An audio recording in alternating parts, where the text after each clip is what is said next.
God. Kumuha tayo ng ilan. Ang sarap at ang bango-bango. Gusto ko pa.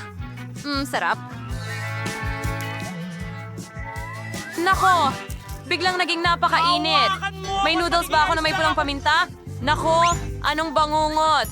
Sobrang anghang nila. Parang may apoy sa bibig ko. Tulungan niyo ako. Nako! Ang marmalade bear ko. Mia, matutunaw mo ito ng husto. Kailangan kong apulain ito. Bilisan mo. Hindi ito gumagana. Tama yan. Mayroon akong pang-apula ng apoy.